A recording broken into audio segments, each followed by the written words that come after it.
Hey everyone, welcome back. It's Monday, March 16th, and it's your favorite channel, Today's Takes with Alex. And I am your host, Alex. This week we're diving back into Parshat Vayikra in the book of Leviticus, the book full of sacrifices that can feel ancient and distant. We don't do many sacrifices now. Most sacrifices are associated with witchcraft or Satanism, but there certainly is a spiritual aspect and component to them. The sacrifices involve animals, and animals are animated. There is a life force to them, a different type of life force than the human life force. It's uh, it's not as dynamic. However, it's still a life force, and because of that, a when you perform a sacrifice, ideally for good things, but when you perform a sacrifice under certain conditions, that life force can be channeled and utilized and directed towards certain things. In terms of when it comes to Judaism and holy divine sacrifices, the sacrifices are used to a spiritual effect, cause something to happen. Usually, it's a appeasement to God. It could also be a form of thanks, as we'll talk about in this video coming up. But the point is that there, you know, sacrifices have been around for thousands of years, and it's not just a Jewish concept. I mean, cultures and religions throughout history, all over the world, whether in the Middle East, whether throughout the Mediterranean, Europe, Asia, even in the Americas, right, with the Incas and different Native Americans, most likely. The the practice of sacrifices has been something that is probably intertwined with human spiritual practice. But let's dive back into the Jewish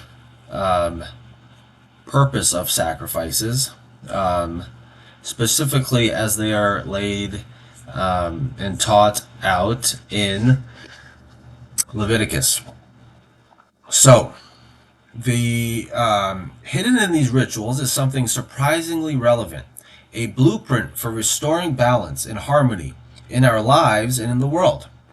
Today we're focusing on one offering that stands out for joy and connection, the Shlamim, or peace offering.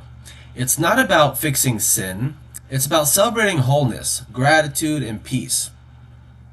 So as opposed to bringing a sacrifice to the temple when we do something improper in terms of halacha, if when we do something that is good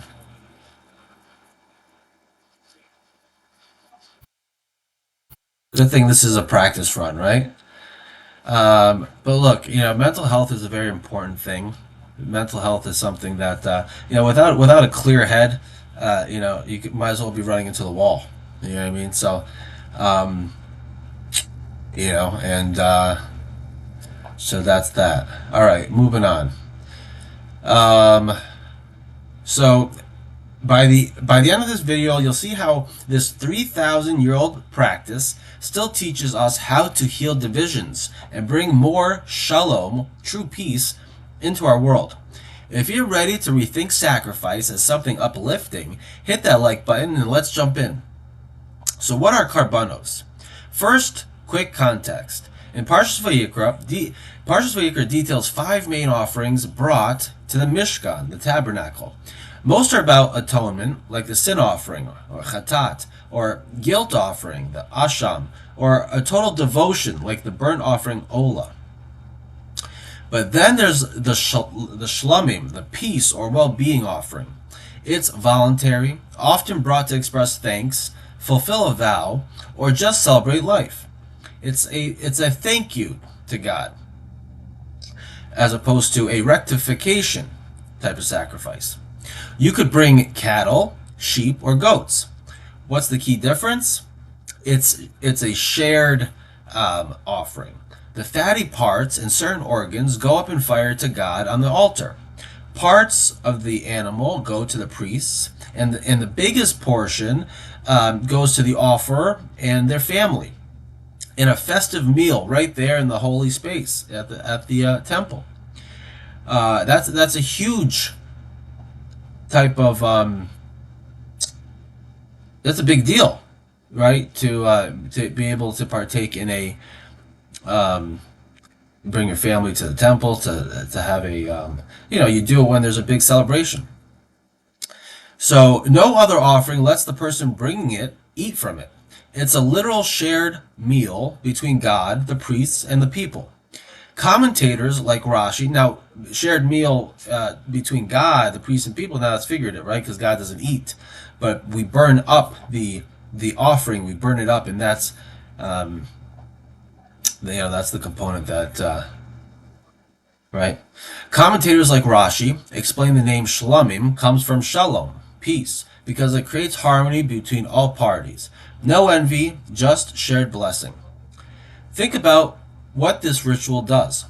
The world can feel out of balance, stress, conflict, ingratitude. The Shlamim says, when things are good, acknowledge it. Bring something valuable. Give part back to God. The fire consumes it, symbolizing elevation. Honor the spiritual leaders, the priests, and then enjoy the rest together. Ancient sources expand this beautifully. The Midrash says Shlamim brings peace into the world because it unites. Altar, representing heaven, priests representing the spiritual guides, and the owner, the everyday the person bringing the sacrifice.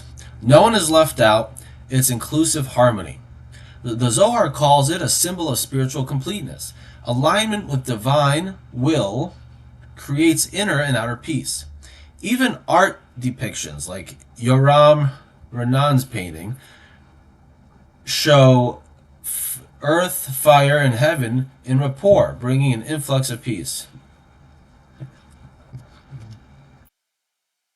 Rabbi Jonathan Sachs, in his writings on Parshat Vayikra, notes sacrifices overall restore cosmic order, fixing disruptions in creation.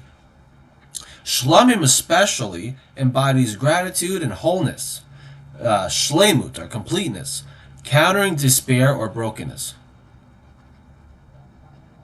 Bringing shalom today. So how does this translate without a temple?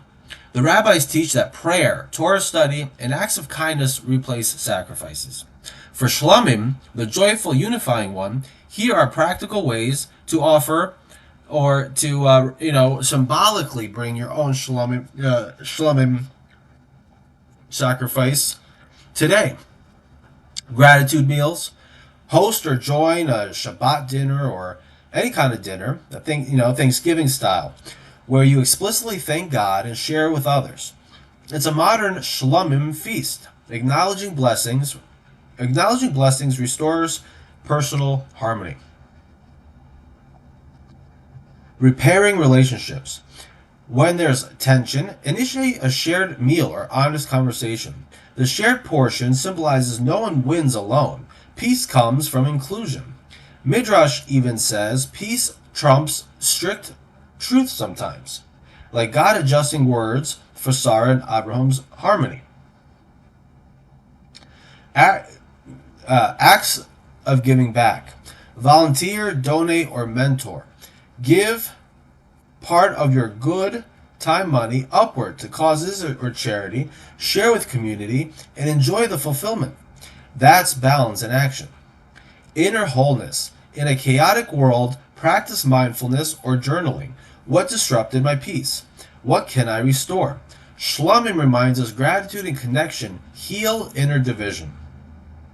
The overall sacrificial system aimed to realign humanity with God's intended harmony. Today, every kind act, every thank you to the divine, every bridge built restores a bit of that cosmic balance. Let me share a quick personal reflection or story. Imagine someone survives a tough time, illness, loss, or challenge. In temple days, they bring shlamim to celebrate survival and thank God publicly.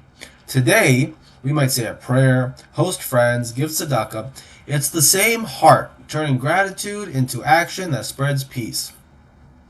The big takeaway from Vayikra's Shlamim: peace isn't passive. It's active restoration, giving back, sharing, including. In a divided world, small acts of harmony matter. They echo the ancient altar, bringing shalom down to earth. So this Shabbat, as we read Parshat Vayikra, ask, where can I bring more Shlamim energy? A grateful conversation, a shared meal, a step toward peace? If this resonated, drop a comment. What's one way you'll restore harmony this week? Like if you're inspired, subscribe for more Torah insights made relevant, and share with someone who needs a dose of shalom. Thanks for watching, Shabbat Shalom, and see you next week for more from the Parsha.